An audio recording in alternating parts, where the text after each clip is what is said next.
সাবেক রাষ্ট্রপতি জিয়াউর রহমান হত্যার ঘটনায় অভিযুক্ত সাবেক সেনা কর্মকর্তা মেজর মোজাফফর হোসেন অবশেষে গ্রেপ্তার হয়েছেন। এটি বাংলাদেশের ইতিহাসের অন্যতম আলোচিত রাজনৈতিক হত্যাকাণ্ড। কিন্তু প্রশ্ন হলো, তিনি কি শুধু একজন পলাতক আসামি, নাকি এই হত্যাকাণ্ডের এমন একজন প্রত্যক্ষদর্শী যিনি 4 দশকেরও বেশি সময় ধরে চাপা পড়ে থাকা অনেক রহস্যের উত্তর জানেন? ঢাকা মহানগর পুলিশের তথ্য অনুযায়ী গত 16 জুলাই রাতে রাজধানীর একটি বাসা থেকে গোয়েন্দা পুলিশ মোজাফফর হোসেনকে গ্রেপ্তার করে। পরিচয় নিশ্চিত করার পর তাকে ঢাকা সেনানিবাসের মিলিটারি পুলিশের কাছে হস্তান্তর করা হয়। ডিএমপি জানায় তিনি জিয়াউর রহমান হত্যাকাণ্ডের পলাতক আসামি। 1981 সালের 30 মে বাংলাদেশের রাজনীতির সবচেয়ে আলোচিত দিনগুলোর একটি। সেদিন চট্টগ্রাম সার্কিট হাউসে অবস্থান করছিলেন রাষ্ট্রপতি জিয়াউর রহমান। ভোর রাতে একদল সেনা কর্মকর্তা গুলি করতে করতে সেখানে প্রবেশ করেন। কি ঘটছে তা বুঝতে রুম থেকে বের হন জিয়াউর রহমান, আর তখনই ঘাতকের বুলেটে ঝাঁঝরা হয়ে যায় তার দেহ।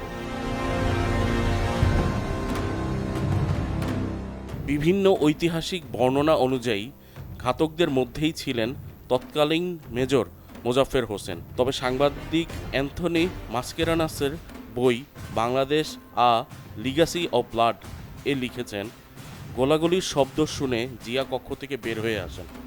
তখন তার সবচেয়ে কাছে ছিলেন মেজর মোজাফফর এবং লেফটেন্যান্ট মোসলেউদ্দিন। মেজর মোজাফফর তখন থরথর করে কাঁপছিলেন। বইটিতে দাবি করা হয়, মোজাফফর তখন মনে করছিলেন রাষ্ট্রপতিকে হত্যা নয়, শুধু আটক করে নিয়ে যাওয়া হবে।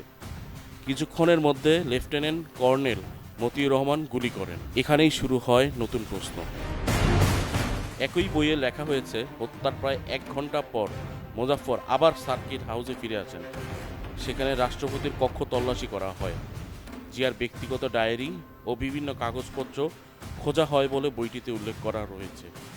পরে মরদেহ সরিয়ে নেওয়া হয়। এরপর বিদ্রোহী কর্মকর্তাদের বৈঠকেও মোজাফফরের উপস্থিতির কথা উল্লেখ করা হয়েছে। যদি এই বর্ণনা সত্য হয়ে থাকে, তাহলে প্রশ্ন ওঠে, তিনি যদি হত্যার পরিকল্পনা সম্পর্কে নাই জানতেন, তবে হত্যার পরও কেন বিদ্রোহী কর্মকর্তাদের সঙ্গে সক্রিয়ভাবে ছিলেন? এই প্রশ্নের উত্তর আজও স্পষ্ট নয়। জিয়াকে হত্যার পরই সেই বিদ্রোহ ব্যর্থ হওয়ার পর বিদ্রোহীরা পালিয়ে যাবার সময় সরকার অনুগত বাহিনীর সঙ্গে সংঘর্ষ হয়। সেই সংঘর্ষে কয়েকজন কর্মকর্তা নিহত হন, কিন্তু মোজাফফর পালিয়ে যেতে সক্ষম হন। পরে জিয়া হত্যাকাণ্ডে অভিযুক্ত 18 সেনা কর্মকর্তার বিচার হলেও মোজাফফর ধরা না পড়ার তার বিচার হয়নি। তাকে ধরিয়ে দিতে পুরস্কারও ঘোষণা করা হয়েছিল। কিন্তু গত 45 বছর মোজাফফর কোথায় ছিলেন? অবসরপ্রাপ্ত মেজর জেনারেল মইনুল হোসেন চৌধুরীর স্মৃতিকথা অনুযায়ী 90 দশকের শুরুতে মোজাফফর ভারতে অবস্থান করছিলেন। সেখান থেকে তিনি ব্যাংককে গিয়ে আরেক পলাতক কর্মকর্তা মেজর এস.এম. খালেদকে সঙ্গে নিয়ে তার সঙ্গে সাক্ষাৎ করেন। তখন জেনারেল মইনুল ব্যাংককে রাষ্ট্রদূতের দায়িত্বে ছিলেন। জেনারেল মইনুল হোসেন চৌধুরীর বইয়ে দাবি করা হয়েছে, পলাতক এই 2 সেনা কর্মকর্তা তাকে জানান তাদের মূল পরিকল্পনা ছিল জিয়াউর রহমানকে আটক করা, হত্যা করা নয়। জেনারেল এরশাদকে সেনা প্রধান হিসেবে মেনে নিতে পারছিলেন না মুক্তিযোদ্ধা অফিসাররা।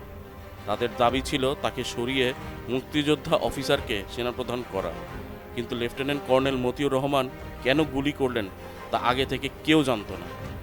তবে এখন সত্য জানার সময় এসেছে। জেনারেল মইনুল হোসেনের সঙ্গে কি আসলেই তারা এমন তথ্য দিয়েছিলেন, নাকি এই হত্যাকাণ্ডের পেছনে আরও রহস্য লুকিয়ে আছে?